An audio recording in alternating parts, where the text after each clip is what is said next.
이사야별의 증거 19번째 시간입니다. 오늘은 이사야 20장을 통하여 하나님의 종이 예표가 됨에 대해서 다림질을 전할 종의 교훈에 대해서 변론해 보도록 하겠습니다. 본장은 북방 아수르의 세력이 남침할 때 하나님의 종 이사야에게 된 일은 종말에 다림질의 진리를 전할 또 종들에게 주는 교훈이 된다는 것입니다. 그래서 이것은 그때 당시 하나님 앞에 크게 쓰임받은 대종 이사야에게 되어진 일들은 인간 종말에 다시 다림질을 전할 종에게 주는 교훈이 된다.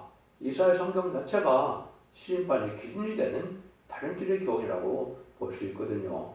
모든 예언서 중에 이사야만큼 모든 이들을 주님의 출인과 재림에 대해서 또 세상의 심판과 이런 회복에 대해서 전체를 다 변론하는 책은 없거든요.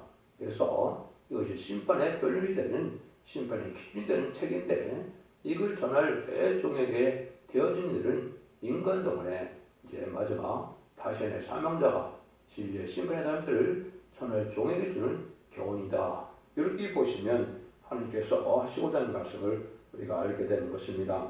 1절에서 2절입니다. 아수르왕 사르곤이 군대장관을 아수도로 보내매 그가 와서 아수도를 쳐서 찌어내매 곧 그때 여호와께서 아모스의 아들 이사야에게 일러 가라사대 갈지어다 허리에서 배를 끌고 네 발에서 신을 벗을지니라 하시매 그가 그대로 하여 벗은 몸과 벗은 벌로 행하니라. 가장 이제 성경의 긴급한 때는 북방환란을 앞에 두는 때다. 그것을 2-3년의 기간이다 이렇게 보는데요. 이것이 바로 이제 옛날에 아수르가 쳐내려올 때에 대진리를 통해서 인간 정말에 북방환란인 이제 공산당이 쳐내려올 때에 대진리를 말씀하신 것이다. 이렇게 보시면 되겠습니다. 이때 허리에서 배를 끌고 발에서 신을 벗고 벗은 발로 나서라는 것은 주의 종은 급한 일을 당할 때 슬픈 경고라는 눈물의 종, 사랑의 종이가 된다는 것을 말씀하신 겁니다.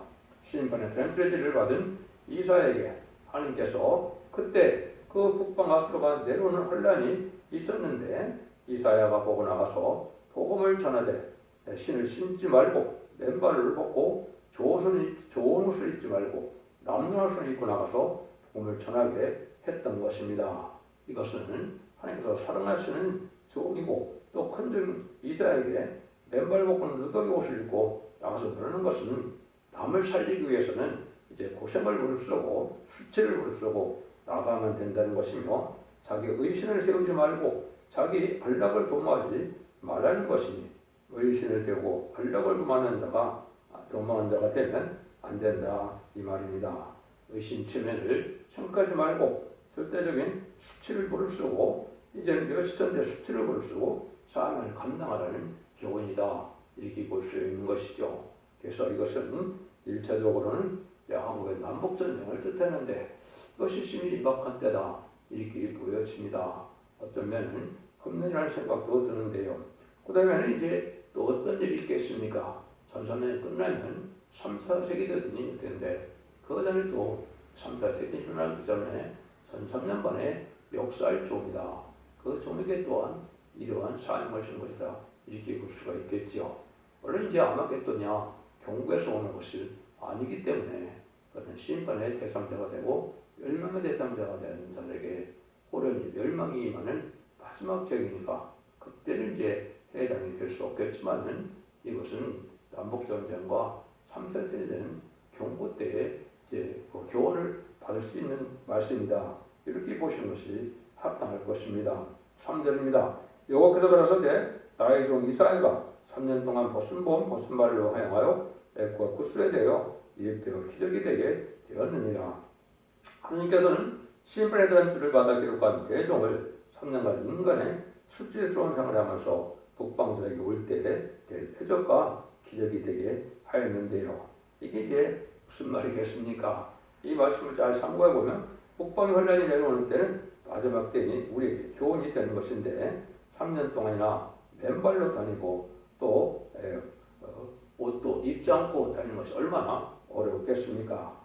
지금도 이제는 누가 이게 북방 혼란이 오고 심판 혼란이 온다 그러면 잘 알아주겠습니까? 이때 당시에도 뭐 그런 일을 했다 해서 이사의 말을 듣고 순종하는 자가 얼마나 됐겠습니까? 그래서 실제로 멸망이 오고 마는 것이죠. 그리고 이것 때도 참된 선지가 인간으로도 아무리 국방을 환란이 임박해야 돼도 이제는 잘 안 들어줄 때가 된 것이고, 이것이 바로 사명자의 천자에 가는 고독한 길이다, 이렇게 볼 수가 있는 것이죠. 그래서 이 시대에도 하나 앞에 크게 쓰임받을 종은 오히려 크게 멸시를 받고 또 천대받고 가난하고 궁핍한 중이라는 소리가 나올 수가 있는 겁니다. 그래서 애굽은 재앙받을 땅이다, 이렇게도 볼 수 있는 거고, 구스는 영적 흑암이 덮인 세상이다, 이렇게 볼 수 있는 겁니다. 이것은 심판받을 땅, 첫째적으로는 한국이 선지국가니까 먼저 심판을 받게 되고, 두 번째는 세상의 심판이 삼세기된 일로 일어나게 되고, 마지막 악인과 죄인을 천멸하는 공산당의 심판은 아마겟돈이다, 이렇게 보시는 것이 성경적으로 합당한 해석이 됩니다. 하나님께서 이런 일을 하시는 것이 오히려 그러한 표적같이 걸 삼는다는 말씀이 나오는데요.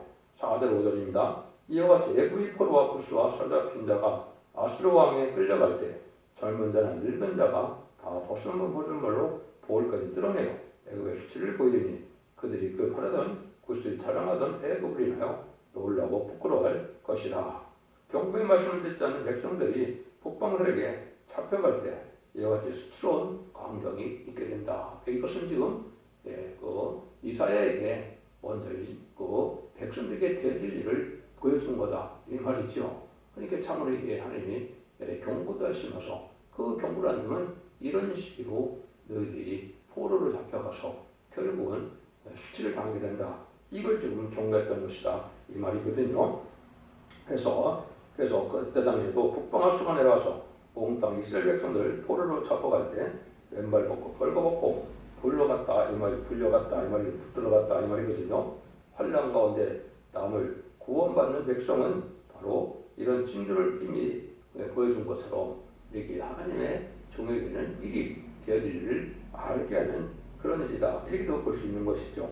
그런데 이제 여기에 보면 아수르가 와서 수치를 애굽을 내어 수치를 당한다, 이런 얘기를 보면 이것은 아마 미군도 상당한 피해를 당할 것이다, 이렇게 볼 수가 있습니다. 이것은 왜 그런 생각을 할 수 있느냐?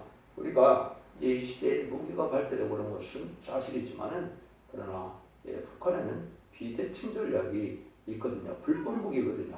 그것이 바로 독가스나 화생방이나 세균전 이런 거거든요.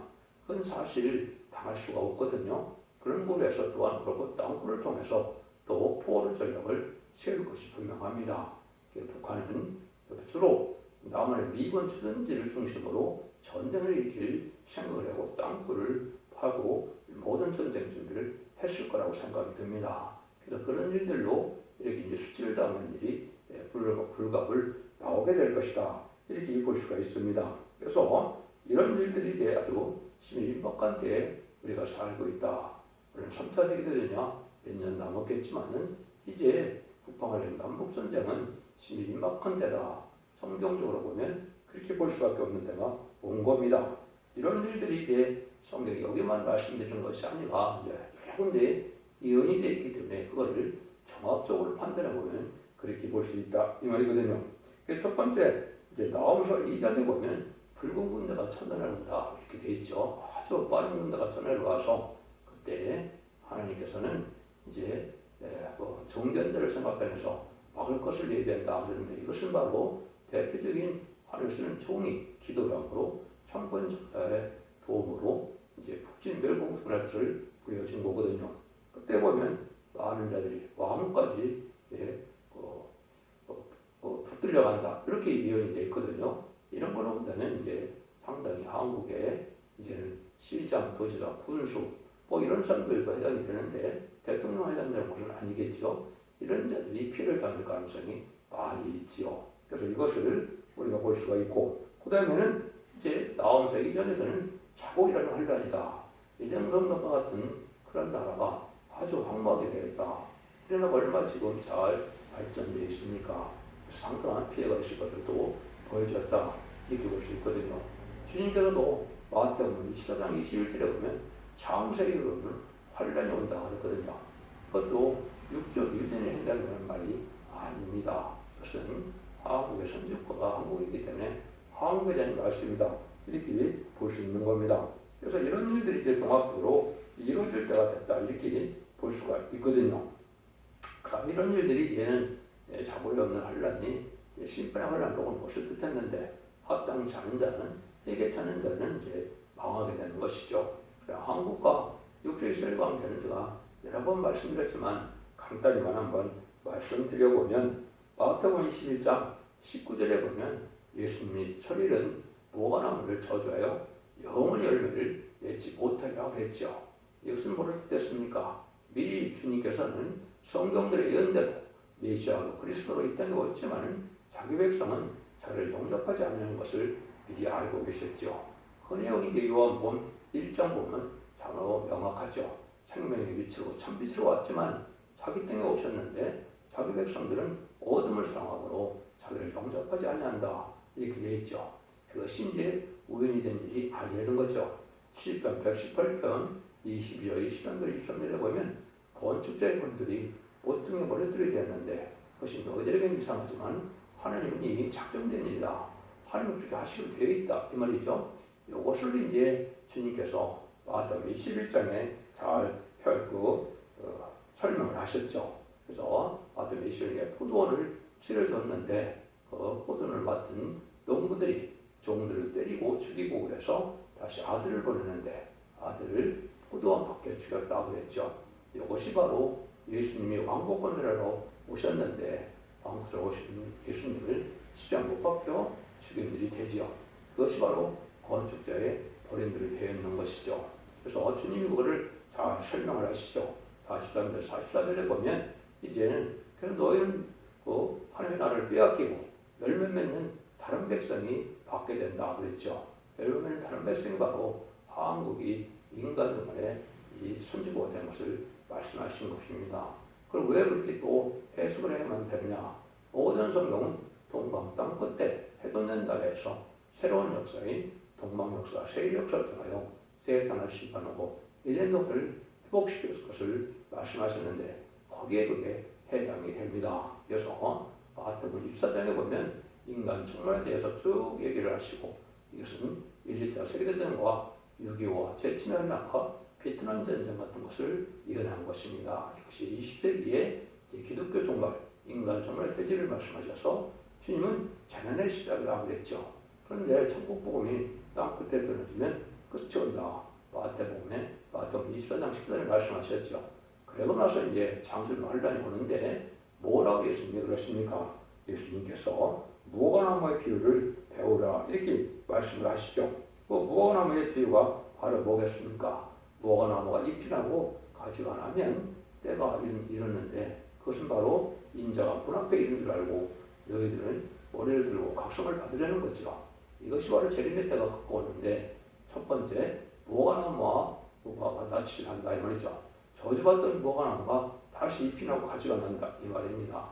이것이 1948년 5월 14일 이스라엘 다시 건국이 됐죠. 1800여 년 동안 나라가 없는 나라가 기적적으로 나라가 이루어졌죠. 근데 놀랍게도 3개월 후에 1948년 8월 10일 한국이 또한 건국이 됐죠. 이때 바로 이제 선지국가의 사명이 한국으로 넘어왔다 이 말입니다. 그래서 쟤네들을 영접하는 그 사명은 한국에 있기 때문에 이제는 신약 성경에서는 모든 것들이 한국을 중심으로 이언이 된 것이고 정말 역사는 한국을 중심으로 되어질 것을 말씀하신 것인데 이것이 바로 건축자의 분들이 어떤 일들을 벌여줘야 되는 것이 하나의 작정된 일이다 이 말입니다. 그래서 지금 기독교의 종교국이 되고 한국을 통하여 말세의 복음을 전해서 죽지 않고 쇠시하고 죽지 않고 별승전하는 쟤네들이 영접할 복음을 전하는 것이 바로 한국이다 이 말입니다. 그걸 이렇게 14장 6절에서는 영원한 복음이라고 했죠. 영원히 죽지 않는 복음을 전하게 된다.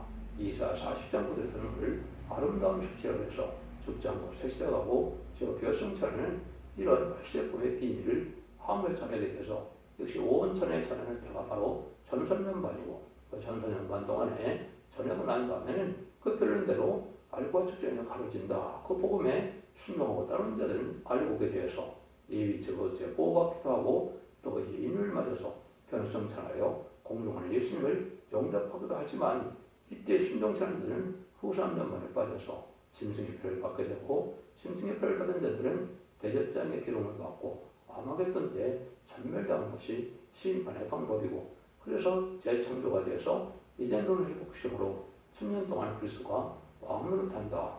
이것이 이제 계시 20장 4절에 천년왕국의 안식시가 올 것을 말씀하셨는데 이것이 모든 예언서 계시록의 종말론의 유체입니다. 이걸 알지 못하면 종말을 바로 깨달을 수가 없게 되는 것이 바로 그 일들입니다. 이렇게 볼 수가 있거든요. 이런 일들이 이제 다 이루어지는데 이때 이사 같은 선지자 또 이사 40장과 45장들은 동방의 고레스라고 그랬죠. 동방의 고레스도 고레스가 태어나기 200년 전에 이사 44장과 45장이 예언돼서 그 200년 후에 메데바스의 고레스 왕이 등장해서 이스라엘 백성을 바벨론 포로에서 해방시키고 성을 복구하는 역사가 이제 그 세 왕에 대해서 이 왕이 이루어졌죠. 고레스와 아닥사스다와 다리오 왕에 의해서 그것이 되었지. 그게 바로 인간 중원의 말세상자가 동방 메데바스처럼 동방 땅 끝에 해전을 나누고 열리는 것이고 그 종의 사명을 감당하는 것이 바로 이사 성경처럼 이사라가 심판의 타령이 되는 이사를 썼던 것처럼 이 비밀을 다 알려주고 비밀을 전하게 해서 순종하는 자들에게 복을 주게 되고 순종치 않는 자들은 심판의 환란을 받게 하는 것이 하나님의 예정된 뜻이다. 이렇게 깨달으면 이것이 성경대로 하나님이 하시고자 하는 말씀을 알게 되는 것이다. 이렇게 볼 수가 있는 겁니다. 6절입니다. 그날 해변이 거민이 말하기를 우리가 믿던 나라 곧 우리의 아수르 왕에서 벗어나기를 바라고 달려가서 도움을 구하던 나라가 이같이 되었음즉 우리가 어찌되니 피하기로 하늘 의지하지 않고 세상 고태나 세상 세력을 의지하는 자들이 수출당한다 이 말이죠. 이걸 보면 우리가 한미동맹이 한국을 유지하는데 큰 도움이 된 건 사실이지만 인간 마지막 환란에는 그것들에서 인간의 세력 갖고도 되지 않는다 이 말입니다. 그래서 아까는 그 말씀을 비대칭 그 전략이 있어서 아주 불법적인 무기를 가지고 있는 북한에게 그런 일이 이루어질 것이다. 그래서 미군도 상당히 피해를 당하게 된다. 여기 보면 우리가 믿던 나라가 이렇게 되었다 그랬죠. 그래서 수치를 당했다 그랬죠. 이것이 이제 바로 포로를 잡아가는 그런 일이 있을 것이다. 이렇게 볼 수가 있는 겁니다.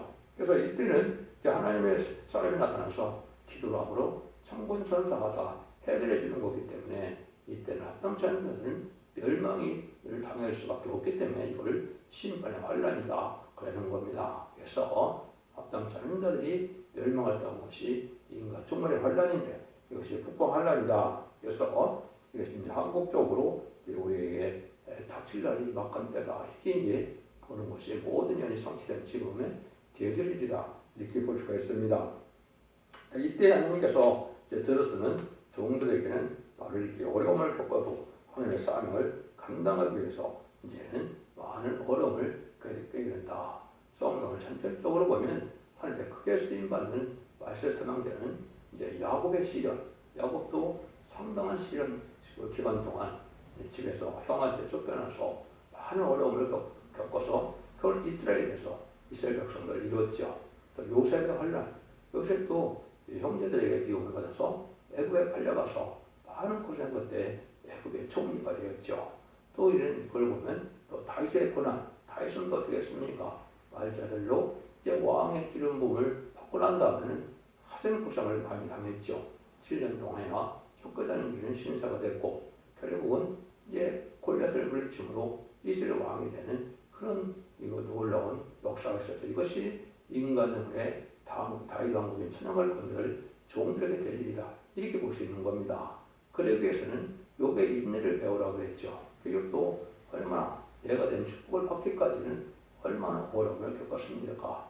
그래서 하나님께 원망하지 않다가 배나 되는 축복을 받는 그런 일들이 바로 인간 영혼의 사명자들에게 되어줄 교훈이다. 이렇게 보시는 것이 성경을 바로 깨닫는 것이다. 이렇게 볼 수가 있습니다. 그래서 예수님도 이런 어려운 일을 겪게 될 것을 얘기해서 마태복음 10장 36절에도 보면 사람의 원수가 자기 집안에 있다, 자기 식구다 그랬고, 그 다음에 마가복음 6장 4절에도 예수님께서 가르치되 선지자가 자기 고향과 자기 친척과 자기 집 위에서는 중을 받지 않음이 없느니라 하셨다. 이것도 이제 예수님이 그 일을 겪었거든요.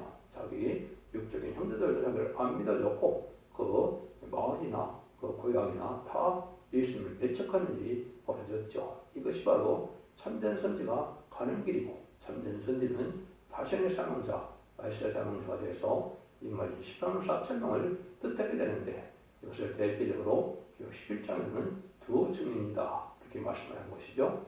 이 사람들이 하나님의 사명자가 돼서 인간의 끝을 맺는 종말의 역사를 진행하는 것을 보여주는데, 모든 것들이 하나님께서는 예언적에 되어진 일을 통해서 앞으로 될 일을 교훈한 것이고, 인간 종말을 중심으로 모든 성경에 쓰여진 것이 사실인 겁니다. 그래서 이런 교훈을 여러분이 받는 것이 합당한 말씀이다 이렇게 볼 수 있는 겁니다. 그래서 하나님께서 경배나 팔을 부는 정도 반드시 이렇게 쓴맛을 보게 된다. 이것은 이제 계시록 10장 10절 11절에도 어떻게 했습니까? 이게 하나님의 작은 척을 먹는데 아주 꿀같이 먹지만은 대는 쓰다 그랬죠. 그래서 내부적인 시련이 있다. 교회적인 시련과 가족적인 시련이 있을 것을 말씀하시는데, 그 길을 가는 분이 바로 이사야 성경, 이사야 선지자고, 또 그 길을 간 것이 바로 우리 주님이시다 이렇게 볼 수 있는 겁니다. 그래서 어떻게 하냐, 남은 종이 될 자격을 겁내라는데, 그 종의 말대로 예언서대로 재앙을 내려서 심판하는 날이 그때 올 것을 말씀하신 것이고, 그것이 이제는 전산전의 이제 구원의 역사로 이제 알고 죽은 가르는 역사로 나타날 것입니다.